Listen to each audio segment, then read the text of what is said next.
പാടി പ്രാർത്ഥിക്കാം.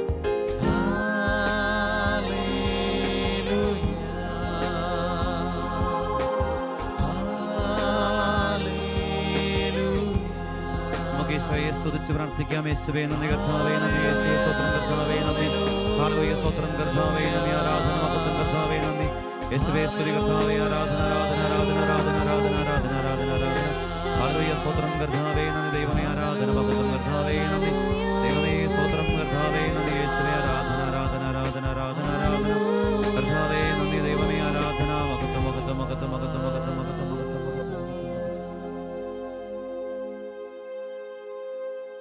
എബ്രായ ലേഖനം 13:5 നിങ്ങളുടെ ജീവിതം ദ്രവ്യാഗ്രഹത്തിൽ നിന്നും സ്വതന്ത്രമായിരിക്കട്ടെ, ഉള്ളതുകൊണ്ട് തൃപ്തിപ്പെടുവിൻ.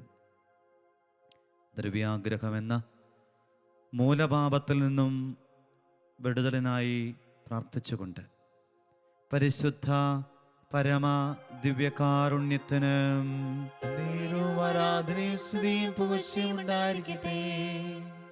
തോബിത്തിന്റെ പുസ്തകത്തിന്റെ 4:8 ഓർമ്മപ്പെടുത്തുന്നുണ്ട്. സമ്പത്തേറുമ്പോൾ അതിനാനുപാതികമായിട്ട് കൊടുക്കാൻ നീ മടിക്കരുത്. ഔദാര്യപൂർണം കൊടുക്കുന്ന ജീവിതങ്ങളെ ഏറെ കരുതലോടെ കാക്കുന്ന, കാണുന്ന, കരുതുന്ന പരിശുദ്ധ പരമ ദിവ്യകാരുണ്യത്തിന്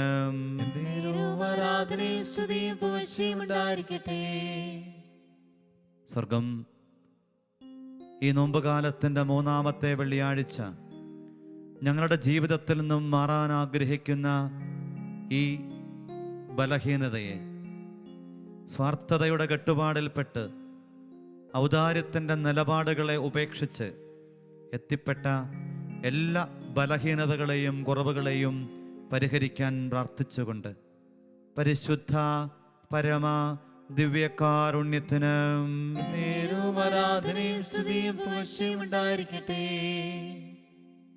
ഈശോയെ, അടിസ്ഥാനപരമായി ഞങ്ങളുടെ ജീവിതം ആഗ്രഹങ്ങളെ ചുറ്റിപ്പറ്റിയുള്ള ജീവിതമാണ്. സ്വരുക്കൂട്ടാൻ, സമ്പാദിക്കാൻ, പിടിച്ചു വയ്ക്കാൻ വ്യഗ്രതയുള്ള ജീവിതം, കൊടുക്കാൻ മടിയുള്ള മനസ്സും ഭാവങ്ങളും ഞങ്ങൾക്കുണ്ട്.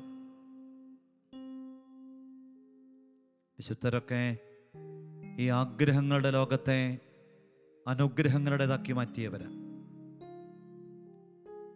ആഗ്രഹം എന്നിലേക്ക് മാത്രമുള്ള ചിന്തയും താല്പര്യങ്ങളുമായി മുന്നേറുമ്പം അനുഗ്രഹം അപരനിലേക്കുള്ള ശ്രദ്ധയുടെ സൂചനയാണ്. ചുറ്റുപാടിലേക്ക് എൻ്റെ കണ്ണൊന്ന് തുറന്നു പിടിക്കാൻ ഈ ദിവ്യകാരുണ്യനാഥൻ ഈ 3-ാമത്തെ വെള്ളിയാഴ്ച നമ്മോട് ആവശ്യപ്പെടുന്നു.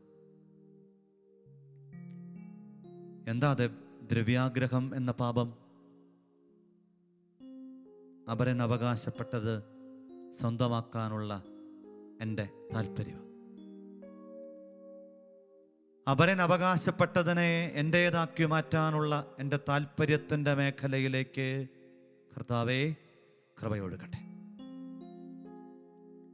ഹബക്കുക്ക് പ്രവാചകൻ 2:9 പറയുന്നുണ്ട്, തൻ്റെ കുടുംബത്തിന് വേണ്ടി അന്യായമായി ധനം നേടുന്നവന് ആ കഷ്ടം. കുടുംബത്തിന് വേണ്ടി, പങ്കാളിക്ക് വേണ്ടി, മക്കൾക്ക് വേണ്ടി, തലമുറയ്ക്ക് വേണ്ടി എന്നൊക്കെ പറഞ്ഞ് ജീവിക്കാൻ മറന്നുപോയിട്ട് സമ്പാദിക്കുന്നവരോട് പ്രവാചകൻ പറയുക, കുടുംബത്തിന് വേണ്ടിയിട്ടെന്നൊക്കെ പറഞ്ഞ് ഈ കഷ്ടതയുടെ വഴികളിലൂടെ കടന്നു പോകുന്നവരെ നിങ്ങൾക്ക് ഹാ കഷ്ടം. ദ്രവ്യാഗ്രഹം ഉണ്ടായിക്കഴിയുമ്പം മോഷ്ടിക്കാനും അന്യായത്തിൻ്റെ മാർഗത്തിലൂടെ ആർജിക്കാനും തട്ടിപ്പും വെട്ടിപ്പും മനസ്സരണക്കേടും നീചപ്രവർത്തികളുമൊക്കെ ചെയ്യാനും കുടുംബ ബന്ധങ്ങളെപ്പോലും ശിഥിലമാക്കാനും അതുവഴി കാരണമാകും. ബൈബിളിൽ ഇത്തരം അനുഭവങ്ങളൊക്കെ നമുക്ക് കണ്ടെത്താൻ പറ്റുന്നുണ്ട്. ആഗ്രഹം എന്നെ നിയന്ത്രിക്കാൻ തുടങ്ങുമ്പം, അതെൻ്റെ ജീവിതത്തിൻ്റെ സ്വാധീനമായി കഴിയുമ്പം എനിക്ക് നിഷിദ്ധമായത് പലതും, അതിർത്തികളും അതിർവരമ്പുകളുമായിട്ട് എൻ്റെ ജീവിതത്തിൽ ഉണ്ടായത് പലതും നഷ്ടമാകും. അവിടെ വലിയ മാറ്റങ്ങളുണ്ടാകും. അത് അപകടകരമായി തീരുകയും ചെയ്യും. ലൂക്കാസുവിശേഷം 12:15 പറയും, എല്ലാ അത്യാഗ്രഹത്തിൽ നിന്നും അകന്നു നിൽക്കുവിൻ. മനുഷ്യജീവിതം സമ്പത്ത് കൊണ്ടല്ല ധന്യമാകുന്നത്.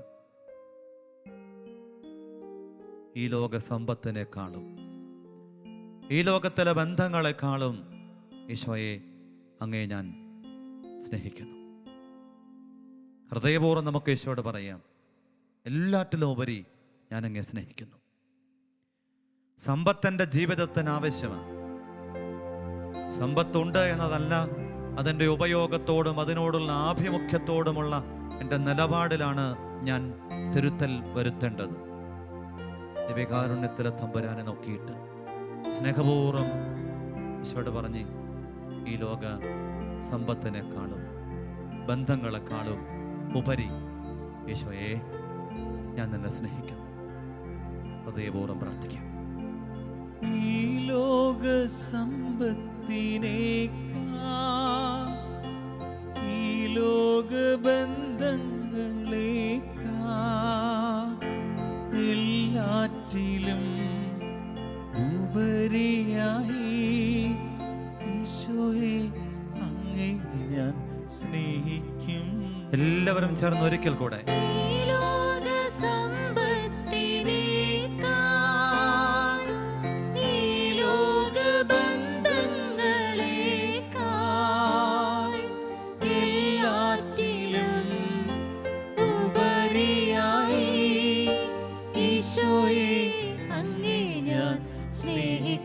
ഇരുകരങ്ങളും ഈശോയിലേക്ക് നീട്ടിപ്പിടിച്ചുകൊണ്ട്, പരിശുദ്ധ പരമമാ ദിവ്യകാരുണ്യമേ, ഇന്നുമെന്നും അങ്ങേക്ക് ആരാധന. എല്ലാവരും ചേർന്ന്. പരിശുദ്ധ പരമമാ ദിവ്യകാരുണ്യമേ, ഇന്നുമെന്നും അങ്ങേക്ക് ആരാധന. അത്യാഗ്രഹം മനസ്സിൽ ആരംഭിക്കുന്നു, പാപമായി വളരുന്നു. ഫിലിപ്പിയ ലേഖനം 4:8 അങ്ങനെ ഓർമ്മപ്പെടുത്തുക. സഹോദരരെ, സത്യവും മന്യവും നീതിയുക്തവുമായ പ്രശംസായോഗ്യവുമായ എല്ലാ കാര്യങ്ങളെക്കുറിച്ചും ചിന്തിക്കുവിൻ.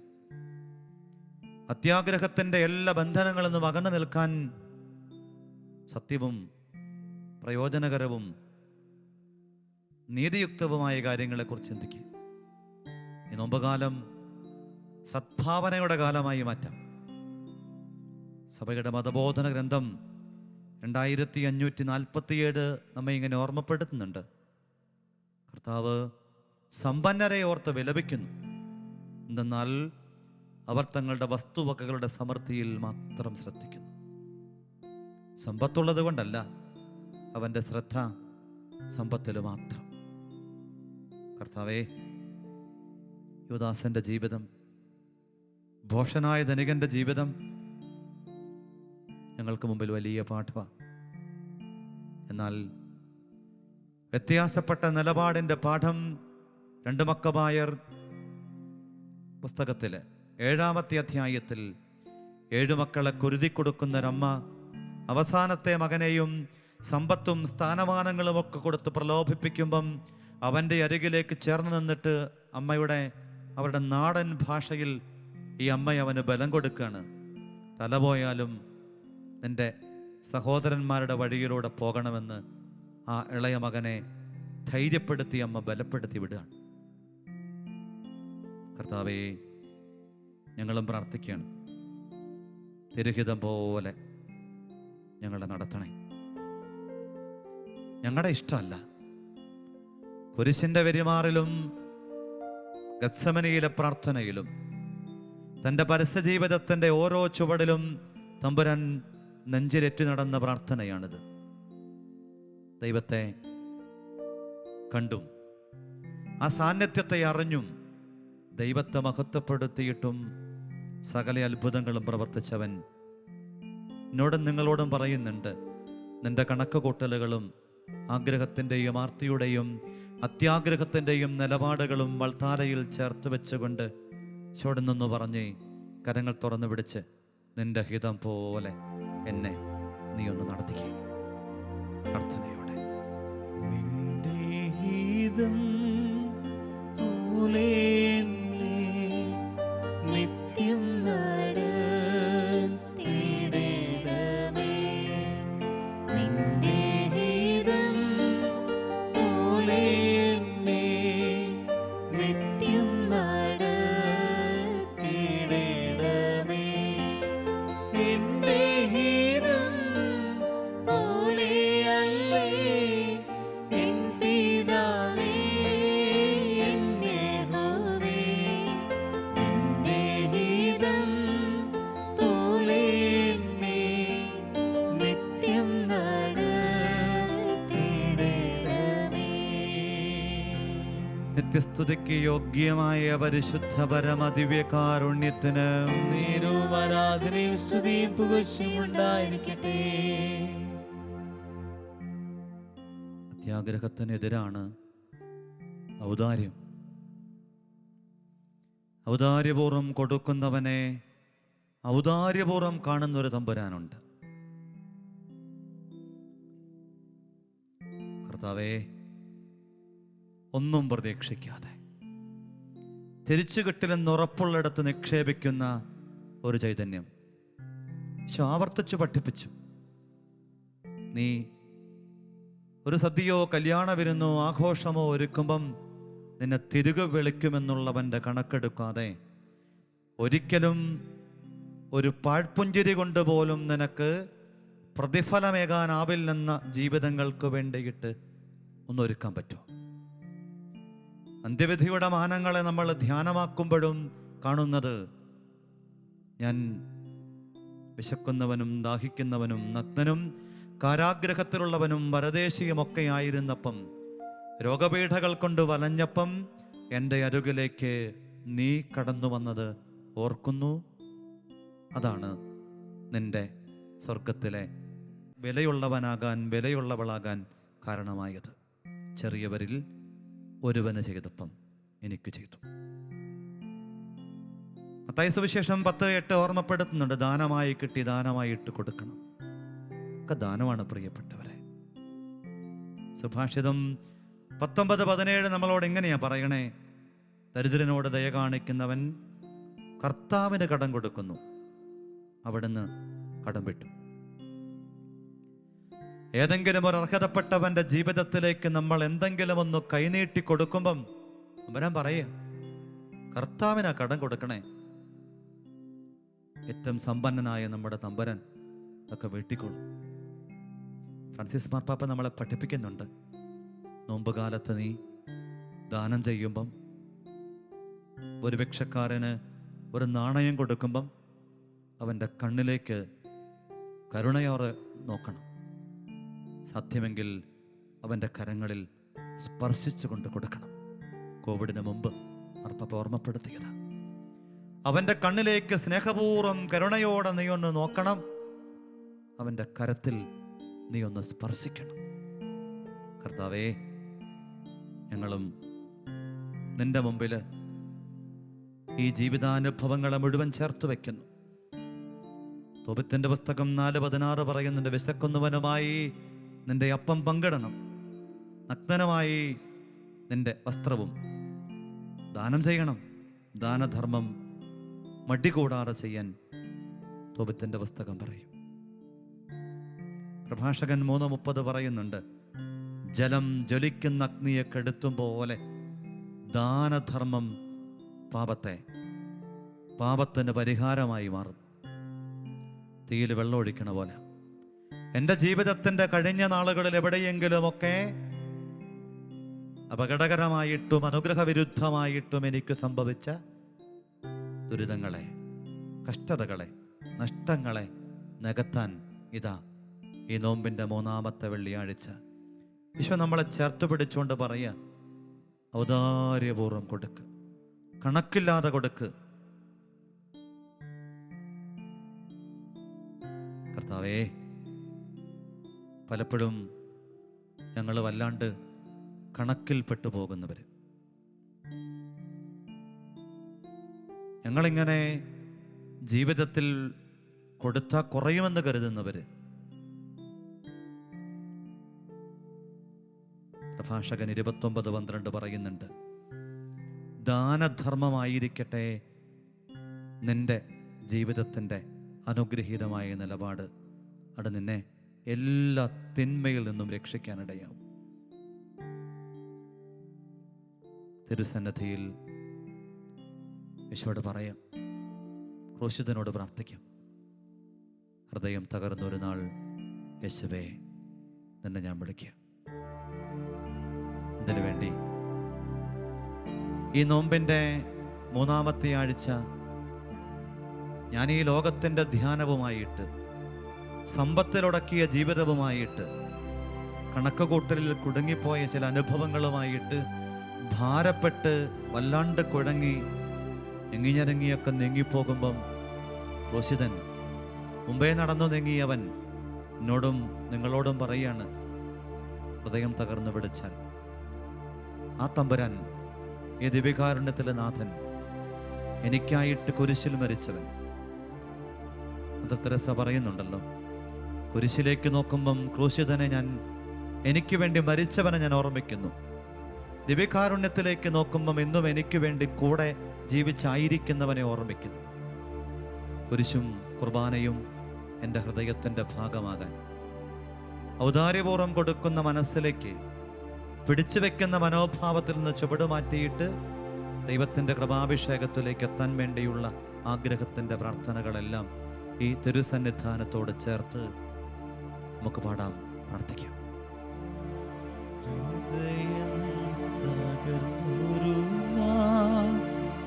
യേശുവേ നിന്നെ വിളിച്ചു, കരുത്തേകും നിൻ കരമിൻ തോളിൽ പതിച്ചു, ദുഃഖം മറഞ്ഞു എൻ മിഴികൾ നിറഞ്ഞൊഴുകി. ഹൃദയം തകർന്നൊരു നാൾ, യേശുവേ നിന്നെ വിളിച്ചു, കരുത്തേകും നിൻ കരമിൻ തോളിൽ പതിച്ചു, ദുഃഖം മറഞ്ഞു എൻ മിഴികൾ നിറഞ്ഞൊഴുകി. ഇതൊരു ഭക്തന്റെ മനസ്സിന്റെ പ്രാർത്ഥനയാണ്. ഈശോയെ, ഈ നോമ്പുകാലം കുരിശിനെ ധ്യാനിക്കാൻ, ക്രൂശിത ഭാവങ്ങളിലേക്ക് കുറേയും കൂടി അടുക്കാൻ, ഈ ലോകത്തിലെ ഈ ക്ഷണിക സുഖാനുഭവങ്ങളിൽ ചിലതിനോടെങ്കിലും ഒന്ന് നോവറയാൻ, സമ്പത്തും സൗകര്യങ്ങളും സൗന്ദര്യവും ആയുസ്സും ആരോഗ്യവുമൊക്കെ ഔദാര്യപൂർവ്വം തന്നവൻ്റെ മുമ്പിൽ തെല്ലൊന്ന് ക്രൂശിത രൂപത്തിൻ്റെ ധ്യാനമാകാൻ വേണ്ടിയിട്ട് ഈശോയെ ഞങ്ങൾ ചേർന്ന് പാടി അവിടത്തോട് പറയുക, കുരിശൊക്കെ പെരുകുമ്പം, സങ്കടങ്ങളൊക്കെ ഏറുമ്പം, നൊമ്പരം വല്ലാതെ ജീവിതത്തിൻ്റെ യാത്രയ്ക്ക് തടസ്സമായി മാറുമ്പം ഞങ്ങൾ ഈ ദിവ്യകാരുണ്യത്തിൽ അഭയം തേടി തിരുത്തലിൻ്റെ ഭാവത്തോടെ ഇതാ അങ്ങയോട് പ്രാർത്ഥിക്കുന്നു. കുരിശുകളോരോന്നായി പെരുകുമ്പോൾ അവശതയാൽ ചുറ്റും നോക്കി ഞാൻ, കടമൊന്നും വീട്ടാൻ കഴിയാതെ പടിവാതിൽ മുട്ടിത്തളരുമ്പോൾ, കാലക്കേടാണെന്നോതി എല്ലാരും വേഗം എന്നിൽ നിന്നകലുമ്പോൾ, നാണക്കേടിന്റെ നേരത്താരും തെല്ലാശ്വാസം നൽകാനില്ലാതായി,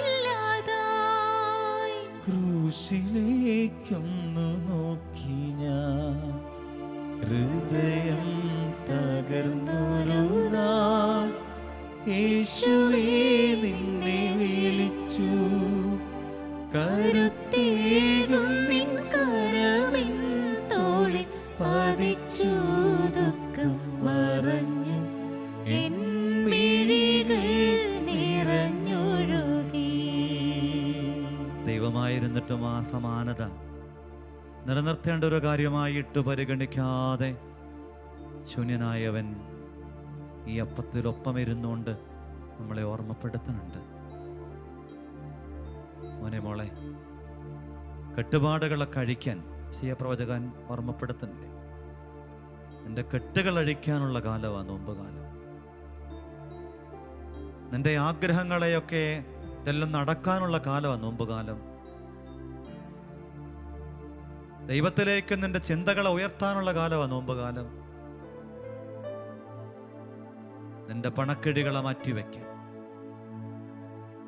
നിന്റെ ജീവിതത്തിന്റെ സാഫല്യമായി നീ കരുതുന്ന പലയിടങ്ങളും ദൈവത്തിന്റെ പദ്ധതിയോട് ചേർന്ന് നിന്നുകൊണ്ടൊന്ന് പുനർവായനയ്ക്കും പുനർവ്യാഖ്യാനത്തിനും വിധേയമാക്കാനുള്ള വലിയ ദൈവിക അനുഭവത്തിന്റെ അനുഗ്രഹീത കാലം. കർത്താവേ, പ്രാർത്ഥനയോടെ ചോദിക്കുക. ഞങ്ങള് അവിടുത്തെ തിരുമുമ്പിൽ ഈ ദിവ്യകാരുണ്യത്തിൽ നിന്നും വലിയ കരുണയാചിക്കുന്നു. കർത്താവേ, കാരുണ്യമൊഴുകിയാൽ ഈ ബലഹീനതയിൽ നിന്നും അതിജീവനത്തിൻ്റെ വഴിയിലേക്ക് ഞങ്ങൾക്ക് മാറാനാവും. ഞങ്ങൾക്കിതിനെ അതിജീവിക്കണം. ഔദാര്യത്തിൻ്റെ മനസ്സുണ്ടാവണം, പങ്കുവെക്കലിൻ്റെ കൃപയുണ്ടാവണം. ഉണങ്ങിപ്പോകുന്ന ജീവിതങ്ങൾ എത്ര തിന്നാൻ പറ്റുക, എന്തുമാത്രം ആർജിക്കാൻ പറ്റും? ഒരു പരിധി കഴിയുമ്പം അത് നമ്മുടെ ജീവിതത്തിന് ഭാരമാവില്ലേ? സ്നേഹത്തോടെ കരുണ കാണിക്കാൻ ഈശോയോട് ഇരുകരങ്ങളും ദിവ്യകാരുണ്യ സന്നിധിയിലേക്ക് കൊണ്ട് തുറന്നു നീട്ടിപ്പിടിച്ച് കരുണയാചിക്കാം. കരുണയ്ക്കായി പ്രാർത്ഥിക്കുന്നു യേശുവേ, കനിയണമേ. എല്ലാവരും ചേർന്നൊരിക്കൽ കൂടെ കരുണയ്ക്കായി പ്രാർത്ഥിക്കുന്നു യേശുവേ, കനിയണമേ. അത്യാഗ്രഹത്തിന്റെ മേഖലയിൽ വിടുതൽ ലഭിച്ച ഔദാര്യത്തിന്റെ കൃപ നിറയാൻ വേണ്ടി ആഗ്രഹിച്ചുകൊണ്ട് കരുണയ്ക്കായി പ്രാർത്ഥിക്കുന്നു യേശുവേ, കനിയണമേ. നാളിതുവരെയും പിടിച്ചു വെച്ച എല്ലാ മേഖലകളും ദൈവകാരുണ്യത്തിന്റെ അഭിഷേകത്താൽ അനുഗ്രഹമായി മാറാൻ ആഗ്രഹിച്ചുകൊണ്ട് കരുണയ്ക്കായി പ്രാർത്ഥിക്കുന്നു യേശുവേ, കനിയണമേ. പരിശുദ്ധ പരമ ദിവ്യകാരുണ്യത്തിന് നേരും ആരാധനയും സ്തുതിയും പുകഴ്ചയും ഉണ്ടായിരിക്കട്ടെ. ആശീർവാദം സ്വീകരിക്കാം. കർത്താവേ, ഞങ്ങളെ ആശീർവദിച്ച് അനുഗ്രഹമേകണമേ. പരിശുദ്ധ ശരീരത്താലും വിലയേറിയ രക്തത്താലും പാപത്തിൻ കറകളിൽ നിന്നും മർത്യനു നീ മോചനമേകി. സകലേശാ ദിവ്യ കടാക്ഷം തൂകണമേ വത്സലസുതരിൽ. നിർമ്മലരായി ജീവിച്ചിടുവാൻ ചിന്തണമേ ദിവ്യവരങ്ങൾ. ആത്മാവിൻ്റെ ആഴങ്ങളിൽ അവിടുത്തെ സാന്നിധ്യത്തെ തൊട്ടറിഞ്ഞുകൊണ്ട് ഇരടികളോട് ചേർന്ന് പാടി നമുക്ക് അവിടുത്തെ അനുഗ്രഹത്തിൻ്റെ ആശീർവാദം അഭിഷേകമായിട്ട് ഏറ്റുവാങ്ങി ജീവിതം മുഴുവനും കൊടുത്ത് ഔദാര്യത്തിൻ്റെ അഭിഷേകം പിടിച്ചുവെക്കലില്ലാത്ത കൃപ നമുക്ക് പ്രാർത്ഥിക്കാം.